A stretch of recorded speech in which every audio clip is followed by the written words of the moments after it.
Hello everybody! Welcome to the next episode.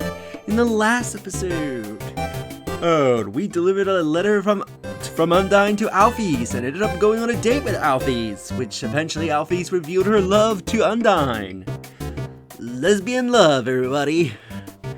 This came out back, I think, during a time where same sex love wasn't that widely accepted, but still a lot of people loved it. But anyway, here on the title screen, you will notice a change shortly after that. This is actually a very easy one to change that you can very easily miss. Which, the only major change is that Alphys is now where Sans used to be, and I love that look on her face, because she's like, why am I here? Why am I doing this? And then you have a sign that says, out for lunch, which I presume that belongs to Sans. So anyway, let's continue. So, I mentioned in the last episode we need to make our way to the lab to continue through the story. And you may be wondering, how do I know that? Well, the moment you get near the exit... Howdy! If it isn't my good friend who trusts me. This is Papyrus, also your mutual friend. Alphys and I have finished our training early. Wow, that was fast. Very early. So I sent her home. Very home. Now, I feel strongly, and for no apparent reason, you should also go there. To her lab house. I have only good feelings about this. Goodbye.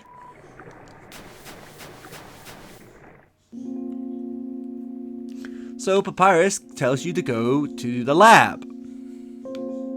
Luckily, the boat is just right over here. Yes, I would like a ride. Let's go to Hotland.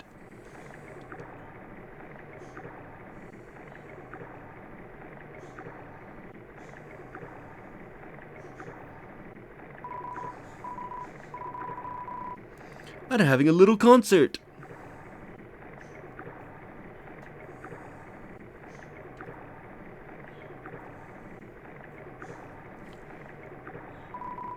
Come again sometime. So now the lab door should be unlocked for us. Now there are a few changes here. I believe if you check the trash bin, there's a message crumped up in the trash can. It's in a strange kind of handwriting. It says, I know what you did. Interesting.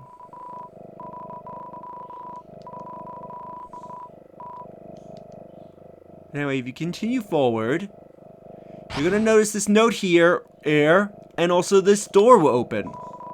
It's a note from Alphys. Read it. It's hard to read because of the handwriting, but you try your best. Hey, thanks for your help back there. You guys, your support really means a lot to me. But as difficult as it is to say this, you guys alone can't magically make my problems go away. I want to be a better person. I don't want to be afraid anymore. And for that to happen, I have to be able to face my own mistakes. I'm gonna start doing that now. I want to be clear. This isn't anyone else's problem but mine. But if you don't ever hear from me again, if you want to know the truth, enter the door to the north of this note. You will all at least deserve to know what I did. That's all she wrote. So now this door will open and you can go down there. Now, warning! I'm gonna say this right now. You can only go through this door if you are doing a true pacifist, which means you had to have reached Asgore, you had to have done the Asgore fight, you had to not kill Asgore, then when you fought Flowery, not kill him at the end of the fight, bringing an end to a normal pacifist run. Then you have to do the date with Alphys, and this will unlock. allowing you to go on the path to the true pacifists. Now, do be warned that once you go through that door, it is a point of no return. So if there is anything left in the game that you haven't done so, like one of the few side quests that are in this game, or if you want to try and sell things and whatnot to get like the Tommy armor, or you want to stock up on certain healing items, either in your inventory or like in your dimensional boxes, I highly recommend you do that now. Because once you go through this door, you will not be able to return to any of the shops to buy items. You will not be able to buy the Tommy armor. You will not be able to complete anything else in the game for a very long time. And by the time you can return to these areas, there will be little to no point to do any shopping of any kind. So just to be warned, once you go through this door, it is a point of no return. Make sure you are fully prepared before going in that door. If you are ready, walk right in.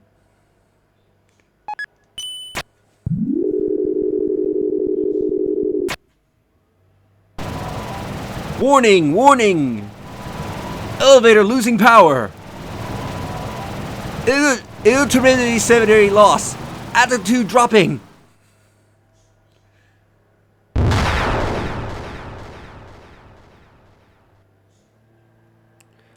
Honestly, that sounds more like an explosion than the elevator crashing.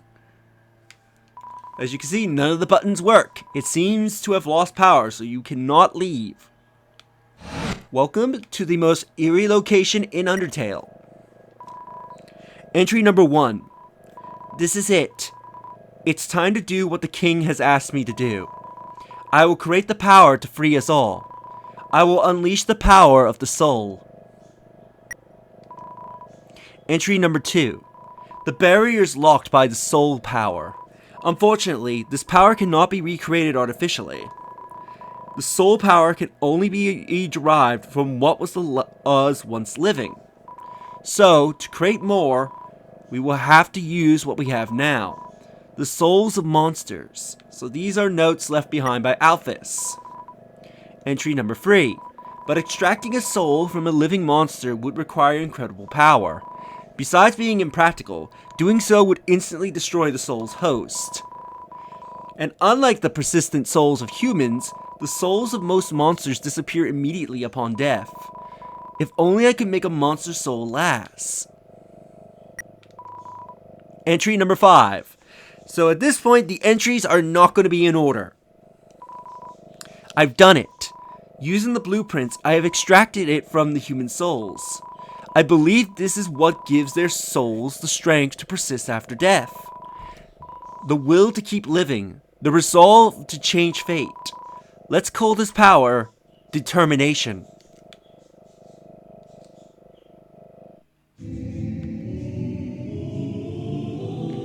So welcome to the most eerie place in Undertale and the most eerie music you will hear. The True Lab.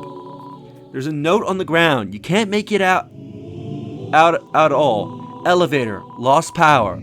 Enter the center door. That's all you could read. You can't go through the door. Power room. There's a vending machine here. Buy chips for 25G? Sure. Dispense some chips. This will give you an infinite supply of chips. So I recommend using it. Potato crisps. Heals 13 HP. Regular old potato crisps. Let's go this way. Entry number 6. Asgore asked everyone outside the city for monsters that have fallen down. Their bodies can't aim in today. They are still comatose, and soon they will all turn to dust. But what happens if I inject determination into them? If their souls persist after they perish, then freedom might be closer than we all thought. Entry number 9. Things aren't going well. None of the bodies have turned into dust, so I can't get the souls. I told the families that I would give the dust back for the funerals. People were starting to ask me what's happening. do I do? It's some kind of operating table. It's sticky. There were some kind of experiments going on here. There's a note on the ground. You can't make it ache out all. Drain. Dropped it. That's all you could read. It's some kind of switch. There's a red color slot in the center. So we need to get something for that switch. So that note is a hint for something. We want to check the drains. You turn on the sink.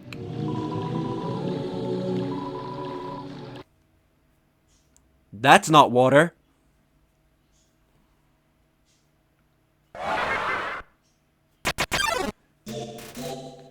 Draws near. We're facing whatever this monstrosity is. A, B, C. No data available. Can't make out what they're saying.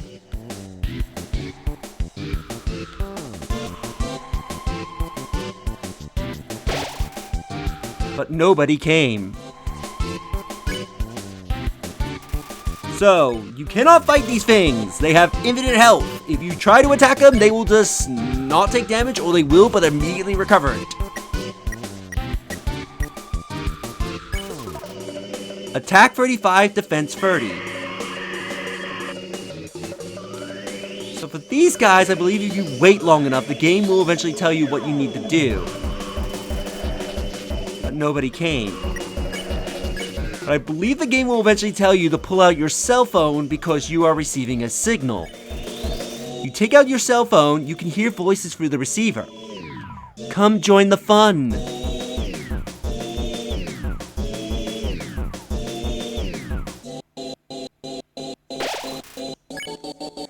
These things are called memory heads, which are a very weird enemy. There was an option for item. If you do item before you can identify them, you will get an item called the bad memory, which actually takes away health if you use it. But if you could somehow get the bad memory to the Tatami's shop, you can actually sell that for I think it's 300G or something like that. The problem is you cannot leave the true lab once you're down here, and once you finally do, you can't go back to the shop for a very long time, and once you do go back to the shop, there's no point in selling the item. So it's really weird. These guys give the item that's worth the most value, but there's no way you can sell it and take advantage of it. So to pacify them, you need to refuse. You have to pacify these things. Oh well, it's a real get-together.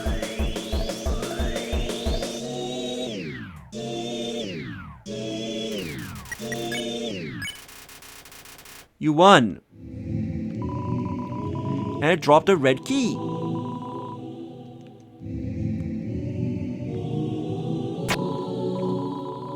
The red key fits perfectly into the slot.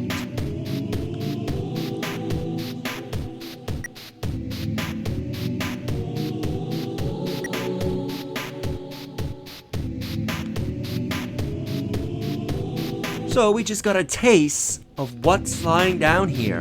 We powered up one side of the door. Now we just need to find where the others are. But after getting a taste of what's down here, we'll end the episode here. In the next episode, we will continue through the true lab and find out exactly what was those things that attack us and what truly happened down here.